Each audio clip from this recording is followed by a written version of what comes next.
아멘. 신앙의 능력, 예수 믿는 신앙의 능력이라고 한다면 하나님께서 보호자에 자정하고 계셔서 한치의 흔들림이나 요동함이 없이 이 땅을 지으셨고 이 땅을 창조하셨고 또한 이 땅을 회복시키시고 계시며 마침내는 영원히 회복시키실 것이라는 그 하나님의 하나님 되심이 믿어지는 게 신앙의 능력인 것입니다. 그래서 하나님 보좌, 그분 가까이, 그분 임재 안으로 들어가면 들어갈수록 우리의 문제와 우리 어려움에 대한 시선은 사라지고 그 모든 것들을 알고 계시며 모든 것들을 해결해 주실 그 하나님이 더욱 분명히 보여지고 분명히 믿어지고 분명히 예배되어지게 되는 것이죠. 그래서 오늘 그 천상의 예배가 하나님은 지금도 받고 계시며, 그리고 이 땅이 죄로 말미암아 타락하였지만은 예수 그리스도로 말미암아 그 하늘 문이 열려지게 하시고 그 천상의 예배가 이 땅에서도 실현되게 하시다가 마침내 예수 그리스도 다시 오신 그 날에 그 새하늘과 새 땅에 그 하나님의 예배가 온전해지게 되는 것이 바로 하나님의 뜻이라는 것입니다. 그래서 신앙의 능력들을 우리가 구체적으로 좀 더 지나고 보면 알게 되는 것들이 있죠. 그때는 왜 그런 일을 겪고 당하고 또 심지어 저질렀는지 이해가 되지 않을 때가 있습니다. 물론 나의 죄로 인한 것이며 또한 죄로 인한 이 세상에서 피할 수 없는 것이라는 건 알지만 막상 겪어내야만 하는 과정 속에서는 그 인생길을 지나올 때는 그게 이해되지 않을 때가 있어요. 그런데 그 인생길을 지나고 보니까 하나님의 계획 안에서 하나님께서 넉넉히 감당하고 또한 이길 수 있도록 도우셨다는 것을 알게 됩니다. 그때는 왜 이런 일이 나에게 일어났을까? 왜 이런 일을 나에게 허락하실까? 허용하셨을까? 그것이 좀 궁금하고 도대체 이게 무슨 이유일까? 내가 뭘 잘못했나? 내가 뭐가 부족했나? 내가 뭐가 연약했나? 온갖 그 미혹과 유혹이 난무하면서 도대체 하나님은 나에게 무엇을 원하시나? 그렇게 두렵고 떨림으로 그 인생길을 지나갈 때가 있죠. 그런데 지나고 보니까 야, 하나님 그때 참 나를 도우셨구나. 나를 지키셨구나. 그 고백은 우리 모두의 지금 고백이죠. 단지 그것이 상대적으로 더 많은 감사와 좀 덜 적은 감사로 그렇게 조금 나눠질 수는 있을 뿐이지, 우리는 지나고 보니까 하나님이 그때 그 일 참 내가 알 수 없는 인생의 터널 같은 시간들을 나를 지키셨구나 알 때가 있습니다. 또한 그런 일들을 겪으면서 무엇이 문제인지 또한 진정한 해결점인지를 알게 됩니다. 그때 내가 보지 못했지만 그것을 하나님이 그 관점에서 그 문제를 처리하시고 또한 나에게 그렇게 은혜를 주시면서 그 일이 해결되게 하셨구나. 그것이 진정한 문제가 무엇인지, 진정한 해결점, 즉 그 답이 무엇인지를 알게 하시죠. 더 나아가 하나님께서는 그런 일들이 하나님의 놀라운 섭리의 은혜 속에서 우리에게 더 큰 은혜의 기회가 되게 하심으로 앞으로 삶을 살아갈 그 자세가 달라지게 하시죠. 하나님도 의지하게 하시고 뭔가 당할 일에 대한 염려, 근심, 걱정, 두려움, 물론 우리는 연약하니까 여전히 있을 수 있습니다만은, 그러나 하나님께서 내 인생을 포기하지 않으시고 끝까지 지켜주실 것이니까 또 하나님께로 가자, 하나님께로 나아가자, 하나님 앞에서 인내하자, 하나님 앞에 참고 견디자, 그렇게 우리의 자세가 바뀌어지게 되는 겁니다. 그래서 지나고 나면 이제 알게 되면서 알게 되는 그런 것들이 우리를 이제 반성하게 만들죠. 우리 자신들을 하나님 앞에 더 내어드릴 수 있는 그런 좋은 반성들이 일어나게 되는데, 예를 들면 좀 덜 염려하고 좀 덜 걱정하고 좀 덜 근심하고 좀 덜 두려워할 걸 괜히 떨었네, 그렇게 반성할 때가 있죠. 그렇지 않나요, 여러분? 지금도 떨고 계신 것 같은데 그렇지 않나요? 지나고 보니까 그렇게 염려할 일이었어요, 아니었어요? 그렇게 염려할 일이었어요, 아니었어요? 그렇게 근심할 일이 아니었어요. 그래서 종종 제가 이제 그런 어떤 문제를 또 어려움을 만나신 성도들을 기도할 때마다 그렇게 격려합니다. 하나님께서 우리 염려하고 근심하고 걱정하고 두려워하는 대로 내버려 두지 않으십니다. 하나님이 붙들어 주시는데 왜 그렇게 떨었나 몰라요. 왜 그렇게 염려했나 몰라요. 왜 그렇게 근심하고 두려워했나 몰라요. 또한 염려, 근심, 걱정, 두려움 때문에 쓸데없이 시간을 낭비하고 물질을 썼구나라고 반성할 때가 있습니다. 그런 일이 일어나지 않을 건데 일어날 것처럼 착각하고 그 일에 내 삶을 대비하고 예방하고 그걸 준비하고, 그래서 그런 인생의 문제, 어려움, 아픔, 하나님 나를 그렇게 내버려 두지 않으실 텐데 그걸 뭐 지금 해결하고 지금 어떻게든 준비하고 지금 어떻게든 좀 예방해보고 지금 어떻게든 좀 더 미래를 좀 더 뭐라 그럴까, 하나님은 오늘 살아가길 원하는데 내일의 염려, 근심, 걱정, 두려움으로 쓸데없이 시간을 쓰고 물질을 썼구나, 그렇게 반성할 때가 있죠. 또한 그렇게 벌벌 떨면서 걱정하느라 잠이 들지 못했을 때 차라리 예배당이라도 달려나와 기도할 걸, 그렇게 후회될 때 참 신기하죠. 우리 생각에 잠이 오지 않으면 주님이 날 부르신다 생각하고, 또 우리 교회는 24시간 중보기도실도 있는데 참 어지간해서 안 오고 그 잠 안 오면 잠 안 온다, 잠 안 온다, 잠 안 온다, 잠 안 온다, 이러고 이상하지 않아요, 여러분? 아니 내가 좀 제가 이상한 건가? 물론 저도 그런 한동안 잠이 안 올 때도 있고 또 그런 불면증을 이렇게, 물론 저는 그렇게 많이 겪어보지는 않았습니다만은 우리 자신들 한번 객관적으로 한번 생각해 보자고요.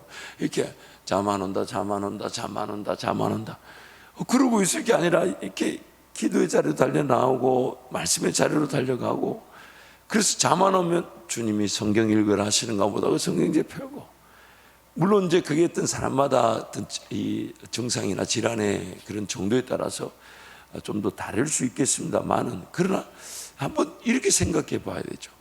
내가 이렇게 두려워서 염려, 근심, 걱정에 잠 못 잘 정도로 벌벌 떨고 있을 게 아니라 그냥 하나님께 달려나가 나라와 민족을 위해 기도하고 세계 선교를 위해 기도하고, 어차피 내 벌벌 떨고 잠 안 자고 있어봐야 문제가 해결되는 것도 아니니, 그래서 오히려 그렇게 후회할 때가 있잖아요. 차라리 그때 그냥 더 예배하고 더 기도하고 더 전도하고 더 교회 사랑하고 더 성길자를 섬기면서 헌신할 걸, 괜히 내가 풀지도 못한 인생 붙잡고 그 문제 해결할 것처럼 어려움을 해결할 것처럼 그 벌벌 떠느라고 아무것도 못했던 그때가 반성이 되지 않습니까? 여러분 앞으로 잠 안 오거들랑 주의 전으로 달려 나오시길 축복합니다. 정이 잠이 안 오거든 우리 지구사역자에게 연락해 주시고, 지구사역자들은 그분들을 순번으로 묶어서 24시간 중보기도실이 돌아갈 수 있도록, 얼마나 좋은 기회가 되겠습니까? 물론 제가 그 불면증 자체를 그렇게 폄하하자는 거나 그렇게 쉽게 보자는 건 아닙니다. 그 분명히 어려움이 있을 수 있지만, 그러나 내 인생의 문제, 어려움, 염려, 근심, 걱정 때문에 그렇게 벌벌 떨고 있는 것보다는 차라리 하나님께 맡겨놓고 담임 목사 위해 기도하고 교회를 위해 기도하고 이 지역사회 복음을 위해 기도하고, 그리고 여러분 종종 기도하는데 기도가 잘 안 되거들랑 중보기도해 보십시오. 마음을 딱 먹고 교회를 위해, 지역사회를 위해, 나라와 민족의 선교를 위해 중보기도해 보십시오. 하나님이 훨씬 더 풍성한 은혜를 주실 것입니다. 그러므로 우리 신앙의 능력은 안 믿어졌던 하나님이 믿어지는 것이고, 그 하나님 한 분이면 충분한 줄 알았어요. 하나님께 내 모든 시선을 두는 그 시선에 살아나는 것이 바로 신앙의 능력인 것입니다.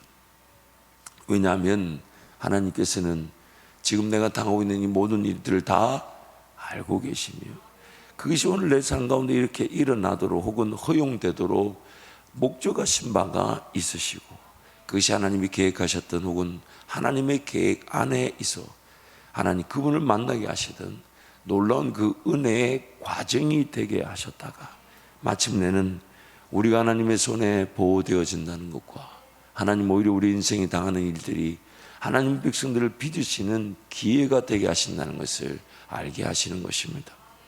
지금 요한계시록 말씀은 바로 이러한 하나님의 주권과 예수 그리스도를 통한 주권적 역사가 이미 시작되었음을 우리에게 보여주고 있습니다.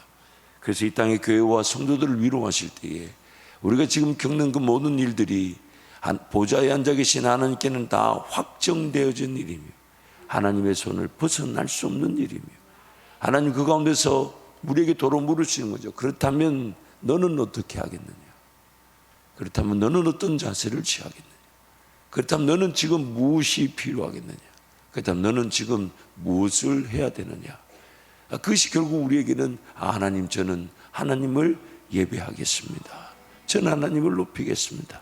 그것이 바로 천상에서의 예배며 이 땅에서 교회와 성도들을 통해 회복되어질 예배가 되는 것입니다. 여러분, 우리의 죄악으로 인한 책임으로서 마땅히 감내해야 될 일들이지만, 그래서 그것이 하나님이 허락하셨던, 허용하셨던 우리에게 나타난 일들이지만 우리는 겪어보지 않고서는 그 모든 걸 이해할 능력이 없는 존재들입니다. 우리의 그런 문제든 어려움이든 아픔이든 고통이든 고난이든 간에 우리의 죄로 인한 것이라는 걸 우리는 압니다. 그러나 그런 일들이 안 겪어지기를 바랄 수는 있어도 안 겪어지지가 않습니다. 그리고 겪고 나면 압니다. 이걸 내가 겪지 않았다면 내가 이만큼 죄인인 줄 알았을까? 내가 이걸 겪지 않았다면 하나님이 나를 그렇게 지키고 계신다는 것을 배울 수 있었을까? 내가 만약 이걸 겪지 않았다면 과연 이만큼 기도할 수 있을까? 내가 만약 그걸 겪지 않았다면 나 이렇게 하나님 앞에 매달리며 인내하며 예배할 수 있었을까? 그러한 일들이 없이, 그런 고통과 고난과 어려움이 없이 우리가 원하는 좋은 은혜들만을, 내가 바라고 내가 소원하는 좋은 은혜들만을 누린다면 우리는 삶의 책임성 있는 선택과 결정, 그리고 그 인내와 온전히 따르고 순종하는 이런 것들을 다 저버리게 됩니다. 삶에 일어나는 그 모든 일들이 우리의 어떤 선택과 결정으로 인한 것인데 우리 가운데 그런 문제 어려움이 다 사라지고, 그 비단 내 실수고 내 실패고 내 죄악이며 죄로 말미암아 타락한 세상 가운데 일어날 수밖에 없는 일들이라도 그런 고통과 고난이 다 사라지고 어려움과 문제가 없는 길로만 인도되어진다면 과연 우리가 한순간순간 그 선택과 결정을 위해 하나님 앞에 인내하며 하나님만을 바라보며 하나님만을 의지하며 하나님께 맡겨드리려고 할까요? 아니면 아무 때나 선택하고 아무거나 결정하며 살까요? 왜요? 하나님 다 문제, 어려움, 고통, 고난 없이 우리를 인도해 주실 수 있다면 우리가 그렇게 방자하게 버려지지 않도록 하기 위해서, 그래서 지금 하나님은 오늘 걸어가는 한 걸음의 선택, 한 걸음의 결정을 하나님과 동행하는 관점에서 그 긴장감 속에 결정되어지기를 원하시는 겁니다. 하나님의 뜻을 묻고 앞서가신 하나님을 기다리고 바들바들 떨리지만 끝까지 하나님 바라보고 하나님 의지하는 그것이 없다면 오늘 내 삶은 그냥 좋은 은혜, 좋은 능력, 그래서 문제 어려움이 없는, 나는 날마다 건강하고 나는 날마다 좋고 나는 날마다 일하지 않아도 뭔가 살아갈 수 있는 그런 길로만 간다면 그러면 뭘 선택해야 할 수 있을까요? 뭘 결정할 수 있을까요? 아니, 선택할 필요가 있나요? 결정할 필요가 있나요? 그래서 오늘 하나님은 그런 걸 배우게 하시죠. 꿈을 꾸게 하시고 계획하게 하시고 그 능력과 방법으로 감당되어지게 하셔서 마침내 그 열매를 이루실 때 하나님 그 전 과정에서 우리와 동행하기를 원하시는, 전 과정에서 하나님의 그런 꿈의 과정에서 하나님의 계획하는 과정에서 하나님 그걸 감당하게 하시는 그 능력과 권세의 과정에서 그 열매가 나타났을 때 마땅히 하나님께 내어드리며 더 하나님 꿈꾸게 하시고 더 계획하게 하시고 더 그것을 오직 하나님만이 하나님 방식대로 이루시는 그 전 과정을 우리와 함께 보내기를 원하시는 것입니다. 그래서 지금 하나님은 4장에서 창조주 하나님의 주권을 보여주듯 하늘 성전 예배의 그런 환상을 우리에게 보여주시고 5장에서는 그 창조주 하나님의 구속 계획을 성취하신 예수님의 주권을 우리에게 소개하시면서 마치 4장에서는 하나님 나라는 반드시 임하며 성취될 내용이 강조되었다면 5장에서는 그 하나님 나라가 어떻게 임하며 어떻게 성취될 것인가를 그 근거를 분명히 우리에게 보여주시죠.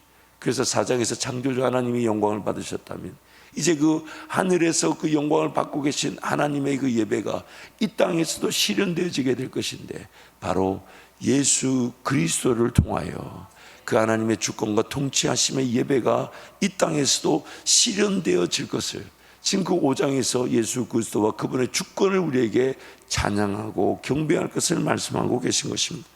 그래서 5장의 내용은 5개의 내용으로 구분되어질 수 있습니다. 먼저 1절 말씀 보면 모든 것이 하나님께 다 달려있답니다. 그래서 하나님은 보좌에 앉으셨고 또한 그 모든 일을 확정하신 그 모든 내용이 담긴 그 두루마리를 손에 쥐고 계신다는 것. 또한 하나님의 뜻이 담겨져 있는 그 두루마리가 봉인되어져 있는데, 봉인되어 감추어져 있는데 과연 그 봉인을 누가 풀 수 있는가?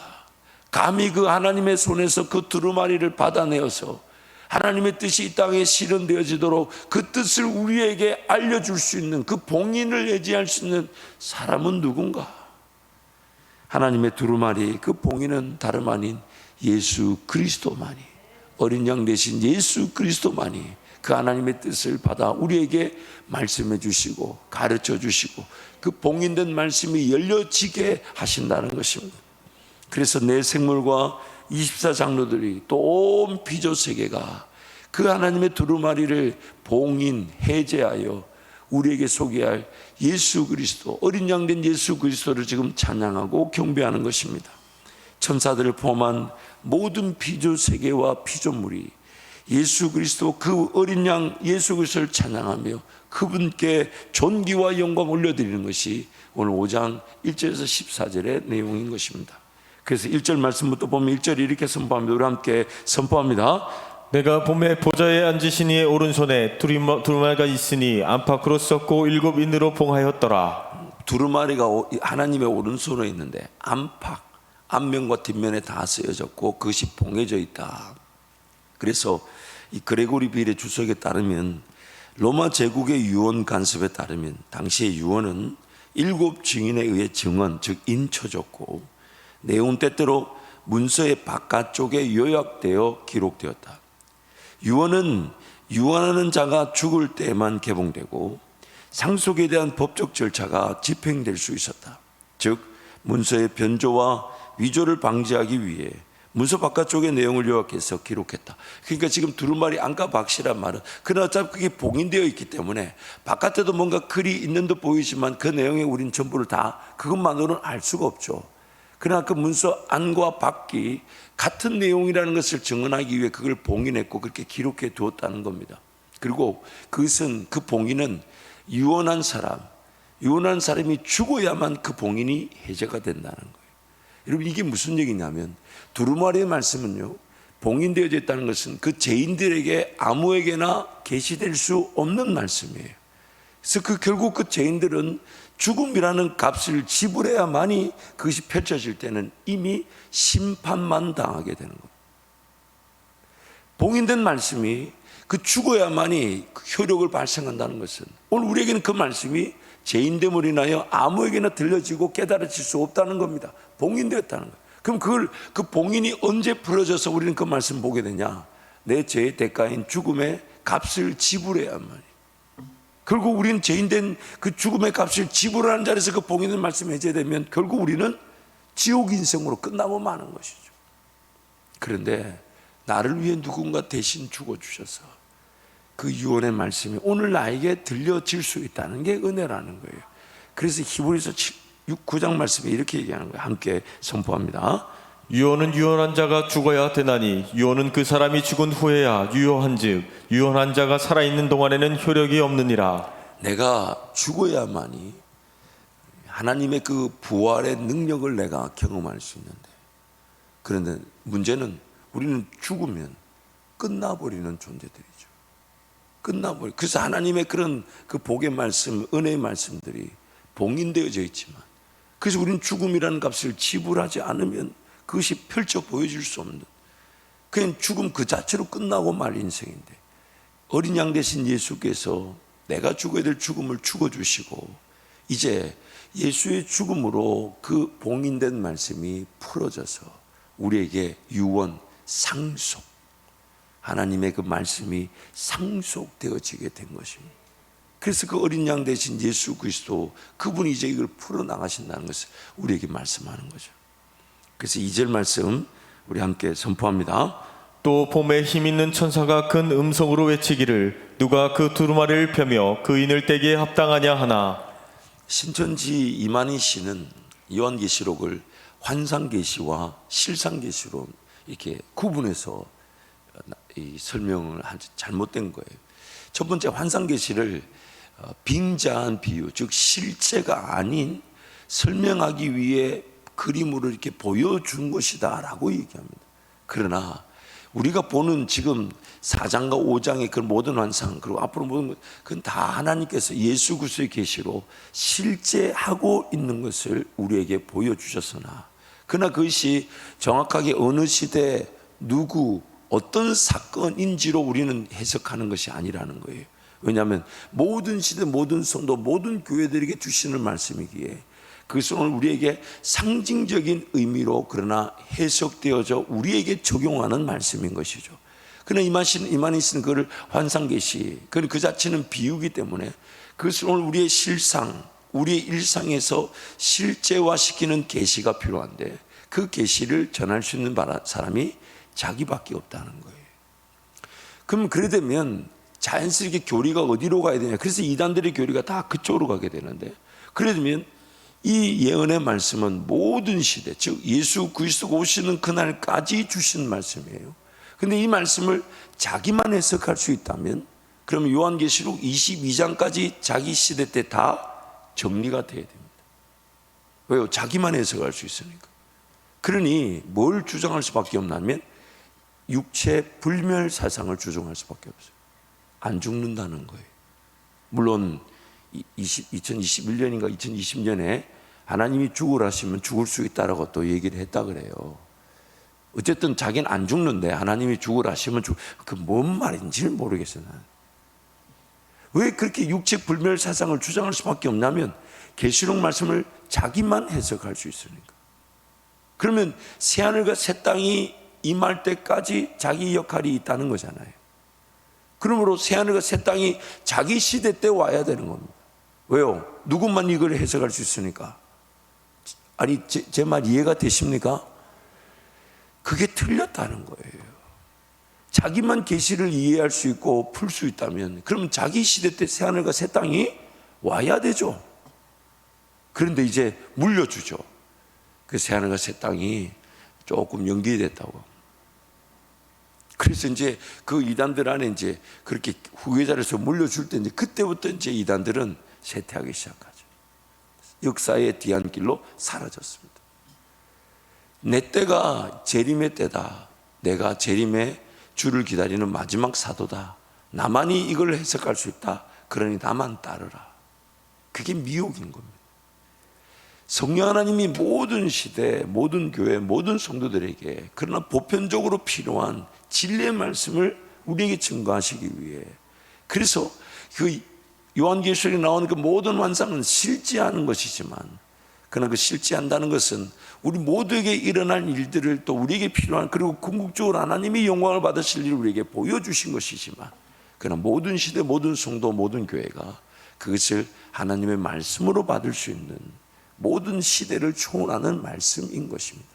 그러나 그 때와 그 장소는 주님만이 아시기 때문에 우리가 본 그대로 이 땅에 오신다고 약속하셨으니, 오늘 이 말씀이 오늘 나를 위한, 우리 교회를 위한 말씀인 줄 알고 말씀을 붙들고 말씀을 읽고 말씀을 듣고 말씀을 깨닫고자 하며 말씀을 지키고자 한다면 그것이 복되다는 것입니다. 그것이 복되다는 것입니다. 그렇기 때문에 오늘 우리 교회와 성도들이 던져야 할 질문은 2절에 나오는 그 힘있는 천사가 던진 그 질문을 우리가 던지고 그것을 아파할 줄 알고, 그것이 인생의 진정한 어떤 최고의 풀어야 될 숙제인 줄 알고 은혜를 사모해야 되는데, 그것이 바로 이 봉인된 말씀을 누가 과연 풀 수 있는가. 그 사모함, 그 갈급함, 그 절규, 그리고 그것을 아파하고 하나님 말씀이 나에게 들려지지 않는 것을, 하나님 말씀이 나에게 깨달아지지 않는 것을, 하나님 말씀에 내가 관심이 없는 것을, 하나님 말씀을 과연 이대로 나에게 어떻게 하나님 들려지게 하시고 믿어지게 하시고 따르게 하실지.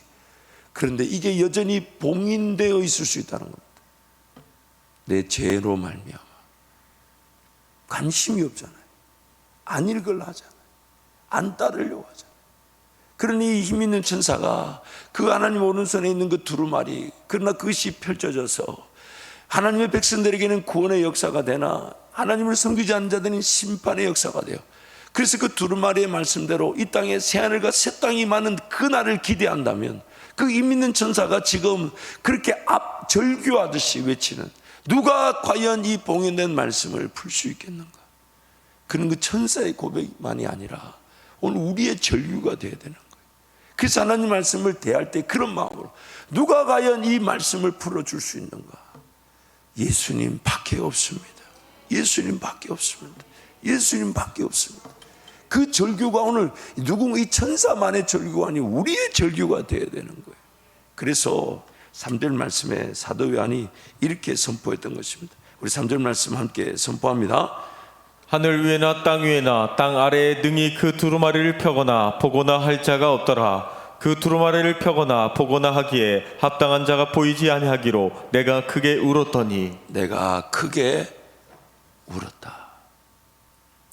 유진 피터스 목사님이 이 부분을 이렇게 설명을 했어요. 요한은 그처럼 생명력 넘치는 분위기에 둘러싸인 채 만물이 하나님의 존전에 모여 예배드리는 장엄한 장면에 몰입해 있으면서도 결코 만족할 수가 없었다.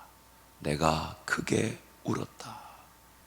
지금 하나님 그 보좌와 24 보좌 위에 24 장로들이 앉아서 또 내 생물, 그러니까 온 피조세계와 하나님의 백성들을 대표하듯이 하나님을 예배하는, 그래서 그 하나님의 보좌에서 홍옥과 그런 벽보석과 벽옥과 홍보석이 찬란하게 빛나며 녹보석 같은 무지개 같은 것이 웅장하게 그 하나님의 보좌를 두르고 있는 그 예배의 장면을 봤을 때 그 감격, 그 감사 얼마나 황홀했겠습니까?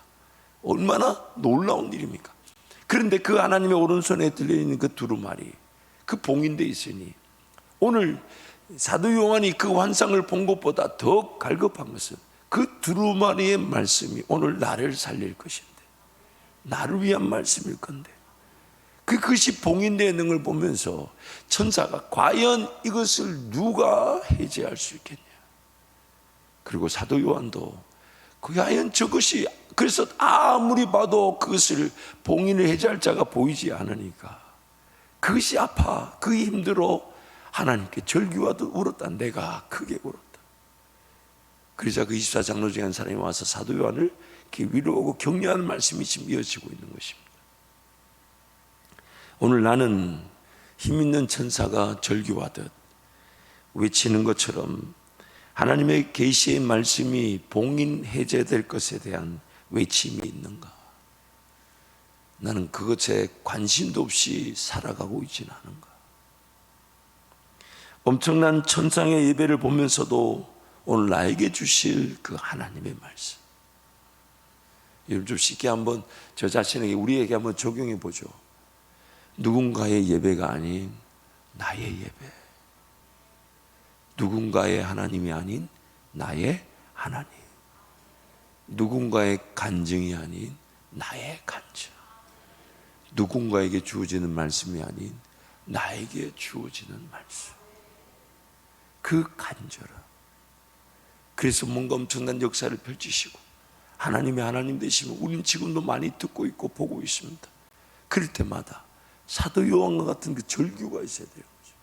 나에게는요 하나님, 나에게는요, 나에게는요, 나에게는 무엇을 말씀해 줄 겁니까? 도대체 무엇이 필요합니까? 도대체 누가 나에게 말씀해 줄 수 있습니까? 나는요, 하나님, 나는요, 하나님, 나는요, 나는요. 힘 있는 천사나 사도 요한만의 그런 절규가 아니라 오늘 나의 간절함이어야 되죠. 오늘 나의 사모함이 되죠. 나의 절규여야 되죠. 그 어떤 것보다 내 인생에 제일 중요한 것은 이 계시의 말씀이 읽혀지고 들려지고 깨달아지고 믿어지고 순종할 수밖에 없는 그 은혜가 최고의 은혜일 것인데, 나의 죄성으로 말미암아 이것이 관심이 없고 이것이 이렇게 봉인된 것처럼 이렇게 열려져서 읽혀질 수 있고 성령은 가르쳐주고 싶어 하신데 내 죄성이 이걸 자체 봉인해 버렸어요. 주일날 한번 예배 드릴 때 가지고 오는 성경책 정도로 전락되어져 있어요. 정말 주야로 여러분 묵상하는 책입니까? 정말 그런 궁금해서 이 말씀이 나에게 해제되어 가르쳐지지 않으면 내 인생은 헤맬 수밖에 없다는 그런 위급함과 그런 절박함이 있으십니까? 내 인생의 한계 안에 이 말씀이 다 깨달아져서 주어질 수도 없겠지만은, 그러나 거룩한 욕심은 이 말씀 한 구절 한 구절 한 단어 하나 글자 하나하나를 놓치고 싶지 않아서 하나님 깨닫게 해주세요, 알게 해주세요, 들려지게 해주세요, 그렇게 사모하고 계십니다. 그것이 천상에서만 일어난 일이 아니라 오늘 내 삶의 자리에 일어난 절규가 되어야 되며 외침이 되어야 되며 하나님 그분께 매달리지 않으면 안 되는 간절함과 사모함이 되어야 되는 것이죠. 오늘 나에게 그런 게 없는 게 안타까움이죠. 나에게 그런 게 없는 게. 이미 예수 그리스도께서 그 두루마리의 말씀을 풀어서 우리에게 말씀하고 계신데, 과연 나는 그 풀려지고 있는 말씀에 얼마나 귀를 기울이고 있나, 얼마나 감격하고 있나, 얼마나 감사하고 있나. 나의 재성에 사로잡혀 모든 믿는 자들에게 가르쳐 주시겠다고, 알려주시겠다고 이미 해제되어 있는 이 말씀에 나는 얼마나 그 주님을 기뻐하며 주님을 즐거워하고 있나. 그 힘있는 천사와 사도 요한만의 울음이 아닌 오늘 우리의 절규와 울음이 되기를 축복하며, 그 울음의 그 사모함이 하나님의 그 말씀이 풀어 오늘 우리에게 들려지고 깨달아지고 믿어지고 주님을 따라가는 우리 모든 성도들이 되시기를 축복합니다. 그래서 날마다 말씀의 깊이가 더해져 가기를 축복하며, 날마다 우리에게 이 모든 것이 풀려져서 예수 그리스도가 내가 죽어야만이 들을 수 있는 말씀을 대신 죽어주셔서 나에게 들려지게 하셨으니까, 여러분 그러므로 날마다 이 말씀을 생명보다 귀하게 여기며 주님과 더 동행하는 우리 성도들이 되시기를 축복합니다. 찬양하겠습니다.